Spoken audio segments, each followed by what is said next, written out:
다 힘들고 어렵다. 특히 교회도 우리 그리스도인들도 다 어렵다고 말하는 그 문제의 핵심이 바로 이것입니다. 우리가 그동안에 진짜 예수님을 믿지 않았던 것, 사람을 믿고 살았던 것, 이것이 지금 현재 우리 한국 교회와 또 성도들의 신앙인의 민낯입니다. 그러니까 코로나19도 힘들지만 코로나19 이후에 대해서도 두려워하는 것입니다. 여호수아서를 읽으면서 하나님께서 저에게 정말 두려워할 만큼 깜짝 놀랄 그런 영적인 실상을 하나님께서 보여주셨습니다. 말씀을 준비하는 것 자체가 너무나 떨릴 정도로 1장을 지나면 이제 2장을 건너가야 되는데 그렇게 다음 장으로 건너가기가 무서울 정도로 하나님께서 여호수아를 통하여 저의 신앙의 민낯도 확 보여주시는 그런 역사가 있었습니다. 저는 여러분들이 이 여호수아서 말씀을 매주 말씀을 듣고 묵상하는 중에 여러분의 신앙 자체에 근본적인 변화가 있기를 축복합니다. 여호수아는 모세의 뒤를 이어서 이스라엘 백성이 가나안 땅에 들어가서 가나안을 정복하게 하는 과정의 이스라엘의 지도자였습니다. 430년 동안 애굽에서 종살이 하다가 40년 광야를 지나서 꿈에 그리던 가나안 땅에 들어가기 바로 그 직전에 요단강만 건너면 가나안인데 모세가 죽습니다. 이스라엘 백성에게 있어서 모세는 차지하는 의미가 엄청납니다. 거의 하나님 수준입니다. 엄청난 충격을 받았죠. 그리고 그 모세의 역할을 여호수아에게 맡기십니다. 이제 여호수아가 이스라엘 백성을 이끌고 가나안 땅을 정복하라는 거죠. 그런데 여호수아가 너무 두려워하는 것입니다. 왜 두려웠을까요? 가나안 땅에는 이미 아주 강대한 족속들이 살고 있었습니다. 그래서 두려운 것일까요? 그렇게만 생각하기 어렵습니다. 왜냐하면 여호수아는 이미 40년 전에 가나안 정탐꾼으로 들어갔던 사람입니다. 12명의 정탐꾼으로 들어갔다가 그는 이 가나안 땅에 아주 강대한 족속이 살고 있는 걸 알고 있었지만 성벽도 대단히 강건하고 그는 얼마든지 우리가 정복할 수 있다고 확신했습니다. 그래서 빨리 들어가자고 갈렙과 함께 그렇게 외쳤던 사람이 여호수아입니다. 그러니 여호수아가 가나안 족속이 무서워서 두려웠다고 말하기는 좀 어렵습니다. 여호수아가 왜 그렇게 무서웠을까요? 그가 모세의 뒤를 이어서 이스라엘 백성을 이끌어갈 지도자가 되고 보니까 자기가 진짜 하나님을 믿은 게 아니었다는 것이 깨달아진 겁니다. 이게 말도 안 될 일이죠. 아니 모세 뒤 이어서 여호수아가 하나님이 택하신 사람입니다. 그때 당시에 이스라엘 백성들 중에 여호수아만한 믿음을 가진 사람 없었어요. 여호수아처럼 신실하고 그리고 자격도 있고 그리고 경험도 있고 그런 사람은 없었어요. 그런데 그 여호수아가 하나님을 믿지 않았다. 이걸 뭐 어떻게 설명을 해야 하는 겁니까? 1절에서 여호수아에 대한 소개가 나오는데 먼저는 모세에 대한 소개가 나옵니다. 모세를 뭐라고 표현했냐면 주님의 종 모세라고 표현했습니다. 그러니까 모세는 하나님을 대면하여 알던 정말 하나님이 지시하는 대로 그대로 행했던 종이었어요. 하나님의 종이었어요. 신명기 34장 10절에 보면 이렇게 써 있습니다. 그 후에는 이스라엘에 모세와 같은 선지자가 일어나지 못하였나니 모세는 여호와께서 대면하여 아시던 자요. 그러니까 모세는 하나님을 직접 만났고 늘 만나고 하나님의 지시를 받았고 하나님께 순종하던 사람이었습니다. 거기에 반해서 여호수아는 뭐라고 표현했냐면 모세를 보조하던 여호수아라고 그렇게 나옵니다. 그러니까 여호수아는 직접 하나님을 대면하여 알던 사람이 아니었어요. 모세가 하나님을 대면하여 아는 것을 옆에서 지켜는 보았습니다. 모세의 시종이었거든요. 모세가 얼마나 하나님을 인격적이고 친밀하게 아는지 그걸 옆에서 지켜는 보았습니다. 그리고 40년 동안 엄청난 역사를 모세를 통하여 하나님이 행하신 것도 보았습니다. 그것으로 충분했어요. 자기가 직접 하나님을 만나지 않았어도 하나님을 직접 만나고 있는 모세를 보고 여호수아는 용기를 가질 수 있었어요. 하나님은 살아계시다 믿었어요. 그는 얼마든지 지금이라도 가나안 땅에 들어가면 우리가 그 땅을 정복할 수 있다고 믿었어요. 모세를 보고 하나님이 진짜 살아계시구나 그렇게 믿었다니까요. 그런데 모세가 죽자 완전히 상황이 달라져 버렸어요. 게다가 자기가 모세를 대신해서 이스라엘 백성의 지도자가 됐습니다. 모세가 하던 역할을 자기가 해야 돼요. 엄청난 두려움이 왔어요. 그동안에 여호수아는 하나님을 대면하여 알고 하나님의 인도함을 받는 그런 믿음이 아니었어요. 모세가 죽으니까 완전히 믿음이 다 꼬꾸라진 것 같았습니다. 이것이 여호수아의 신앙의 민낯이었어요. 여러분, 이것은 우리들의 문제입니다.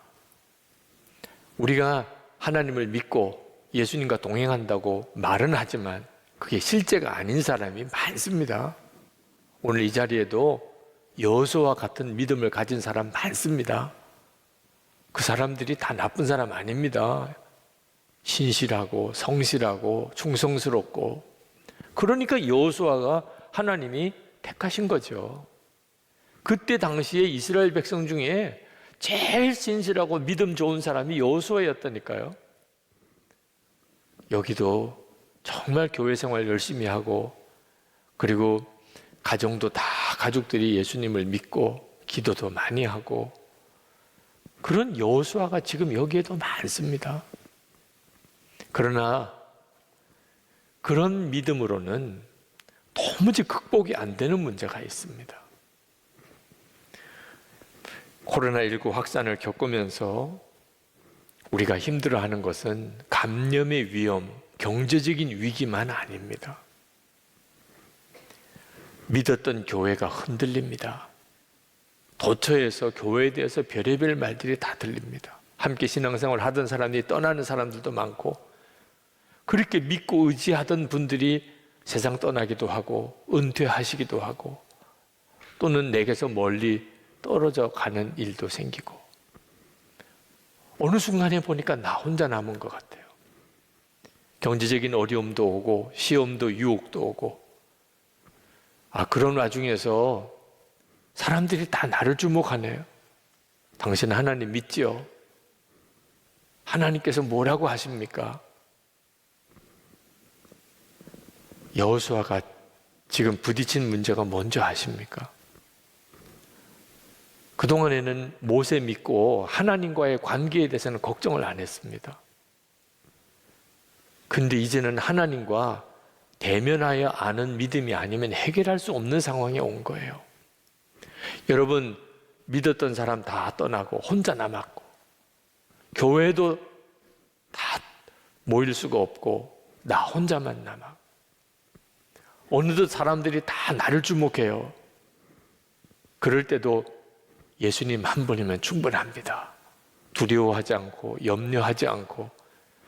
여러분은 그럴 믿음이십니까? 코로나19 때문에 우리의 그 신앙의 민낯이 다 드러난 겁니다. 여러분도 두려운데 두렵다고 막 하소연하는 사람이 생기는 거예요. 아니, 나도 지금 힘든데 위로해달라는 사람이 오는 거예요. 지금 나도 휘청거리는데 붙잡아달라는 사람이 오는 거예요. 그거 어떻게 합니까? 이런 일들이 지금 우리가 겪고 있는 일이에요.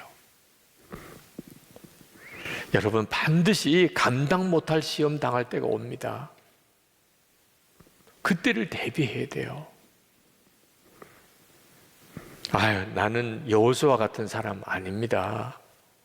그렇게 피해갈 생각하지 마세요.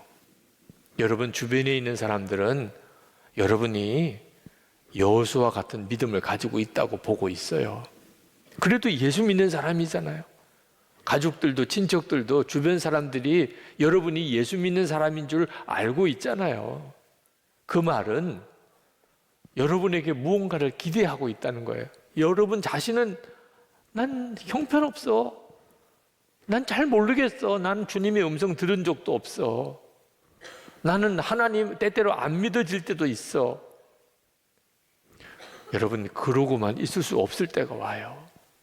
진짜 붙잡아줘야 될 사람이 흔들리고 사방에 있는 사람들이 다 나만 주목해 보고 있는 순간이 올 때, 그때는 어떻게 하실 거예요?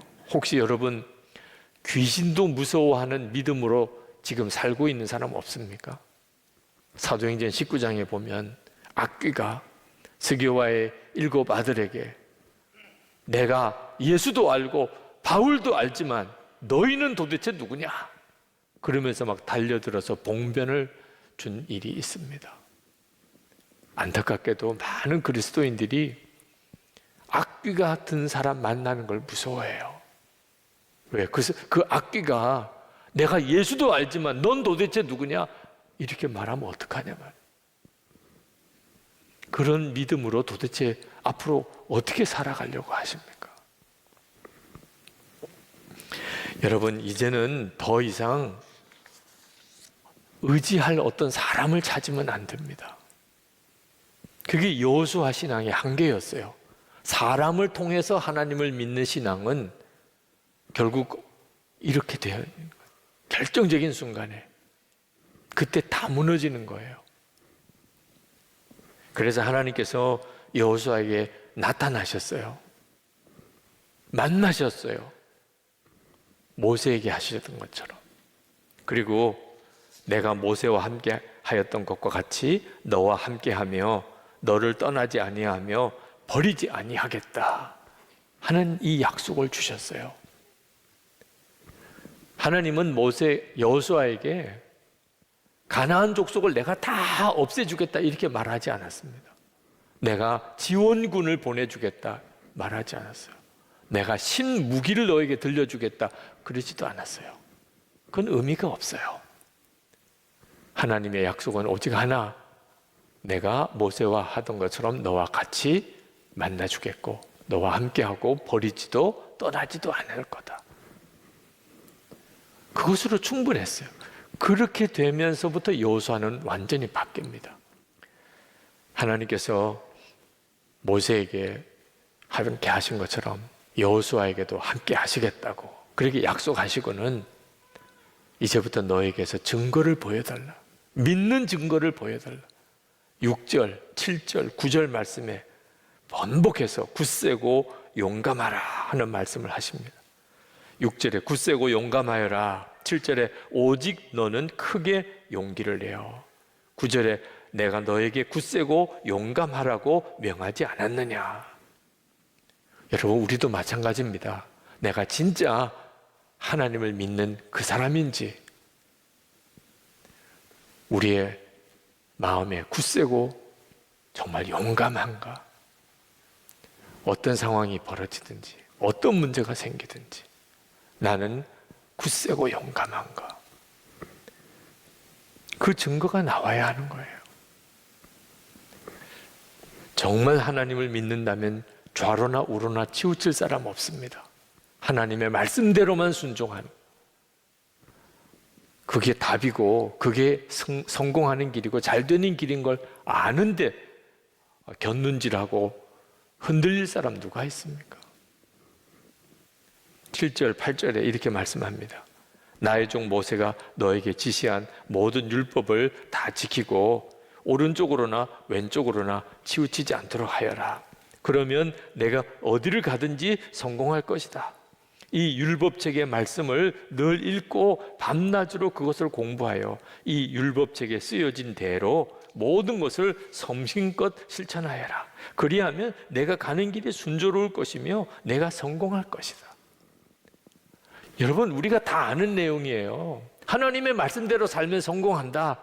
하나님의 말씀에 순종하면 반드시 하나님의 약속을 이룬다. 오늘 처음 들으셨나요?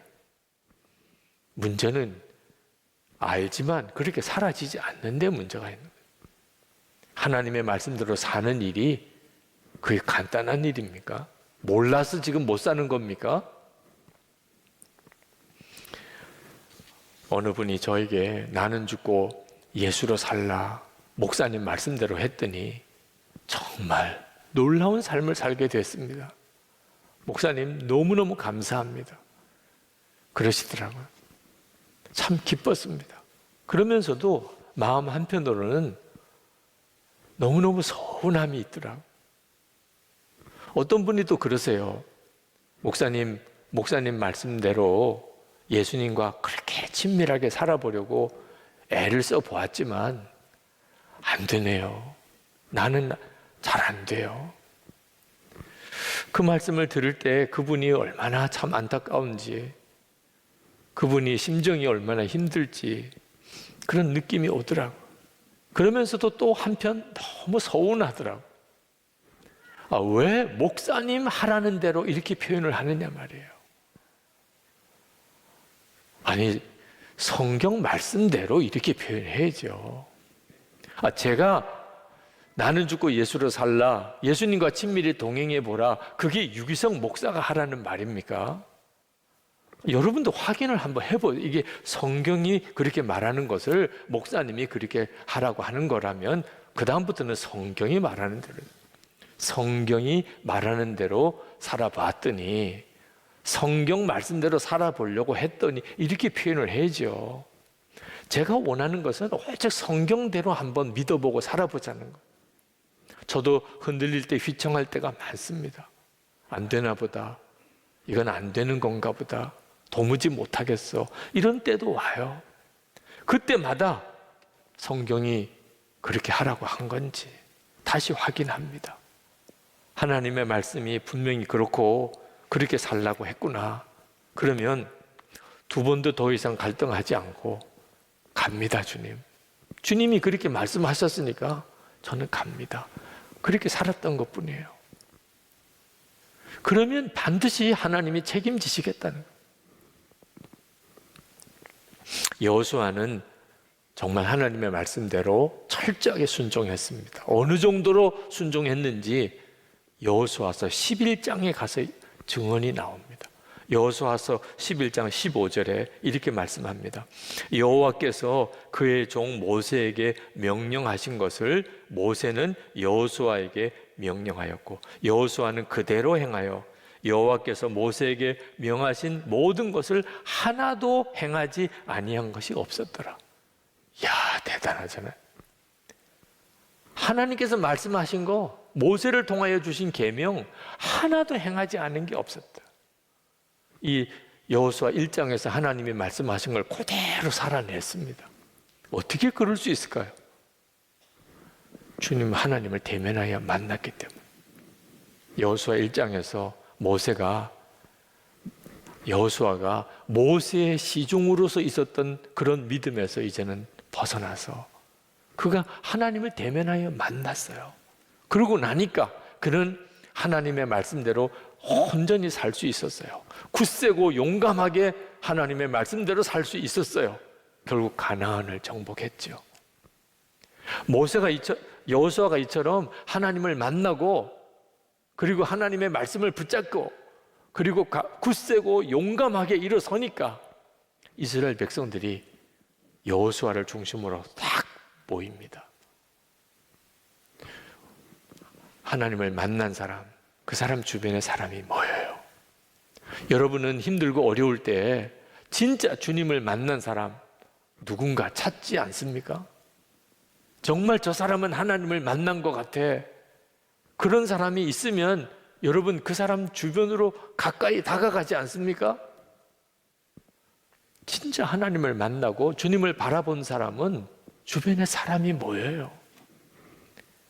여호수아가 가나안 동쪽편에 이미 자기 지분의 땅을 모세로부터 받은 세 지파가 있습니다. 르우벤 지파, 갓 지파, 므낫세 반 지파. 이 세 지파는 요단강 건널 필요가 없어요. 이미 자기 땅들은 요단강 동쪽편에 있습니다. 그런데 그들이 같이 요단강을 건너지 않으면 이스라엘 백성은 힘이 쫙 빠져요. 그렇지 않아도 쉽지 않은 가나안 정복인데 일부는 떨어져 나가면 그러면 이건 싸움도 안 되는 거예요. 여호수아가 르우벤, 갓, 므낫세 반 지파에게 말합니다. 너희들이 같이 요단강을 건너야 된다. 그들이요 즉각 응답합니다. 그렇게 하겠습니다. 그들은 모세로부터 땅을 받았어요. 여호수아가 이야기할 때 당신은 우리와 상관없습니다. 이럴 수도 있는 거예요. 그런데 여호수아에게 즉각 복종합니다. 그리고 맨 앞장서서 건넙니다. 아내와 아이들 그 땅에 남겨두고 그리고 장정들은 군사가 되어서 이스라엘 백성들 앞장서서 요단강을 건너요. 결국 그렇게 하나 된 힘으로 가나안 땅은 정복이 된 거예요. 우리가 하나님을 정말 진짜 만나고 붙잡으면 하나님의 역사가 우리 삶에 나타나요. 오늘 장로 권사 취임 예배가 있습니다. 참 귀한 분들이에요. 장로로 인정받고 권사로 인정받는 분은 귀하지요. 그러나 사람의 칭찬, 사람의 인정에 머물면 안 됩니다. 그건 아직 진짜는 아니에요. 정확하지가 않아요. 여호수아도 그랬다니까요. 하나님의 인정이 있어야 돼요. 힘들고 어렵고 유혹도 오고 시련이 와도 예수님 한 분이면 정말 충분한 그 믿음인가? 굳세고 용감한 그런 마음으로 하나님의 말씀을 철저히 순종하는가? 자신의 신앙 점검해 봐야 됩니다. 오늘 이 말씀은 무슨 어려운 일이 있어도 절대로 낙심하지 마라, 두려워하지 마라, 염려하지 마라, 강한 마음을 가지라, 그런 메시지가 아니에요. 그건 아무 의미가 없어요. 하나님을 대면하라는. 주변에 믿는 사람 한 사람 없는 그때라도, 심지어 교회도 없는 때라도 하나님은 살아계신, 지금도 나와 만나신 하나님, 그런 믿음을 가져야 한다는 거예요. 그리고 여러분 걱정하지 마세요. 정말 그럴 수 있을까? 내가 여호수아처럼 그렇게 하나님을 만나는 그런 믿음을 가질 수 있을까? 걱정하지 마세요. 예수님은 우리에게 분명히 약속하셨어요. 볼지어다 내가 세상 끝날까지 너희와 항상 함께 있으리라. 제자들에게만 하신 말씀 아닙니다. 예수님을 믿는 모든 성도에게 주신 약속이고 그 약속은 이미 이루어졌어요. 우리 안에 주님은 오셨어요. 그래서 오늘 여러분들이 이렇게 예수를 믿는 거라고 말씀드렸지 않습니까? 오늘 이 시간 예배 드리면서 설교 들으면서 여러분의 마음속에 예수님께서 여러분에게 하고 싶은 말씀을 하셨을 거예요. 여러분이 다 들으셨을 거예요. 여호수아가 하나님을 만나고 하나님의 약속을 다시 받고 그리고 굳세고 강한 마음을, 믿음을 가지게 된 그 사건이 오늘 이 예배 중에 여러분에게 실제로 일어났어요. 똑같아요. 여러분이 그 사실을 진짜 믿으셔야 돼요. 나와 주님은 만나 주셨구나. 내 안에서 내게도 말씀하고 계시는구나. 그러면 충분하죠. 그 주님을 붙잡고 사는 거예요. 그것만이 여러분이 이 세상을 이길 수 있는 힘이에요. 하나님의 약속이 성취되는 삶을 살 수 있는 비밀이에요. 여러분이 그렇게 살아야 교회가 살아요. 한국 교회가 다시 우리 나라가 사는 거예요. 이건 선택의 문제가 아닙니다. 해도 되고 안 해도 되는 게 아니에요. 하나님이 원하시는 것은 다른 사람 따라서 하나님 믿는 믿음으로 끝내는 게 아닙니다. 여러분 한 사람 한 사람 모두를 개인적으로 만나주시고 인격적으로 만나고 그렇게 주님과 동행하게 하시는 거예요.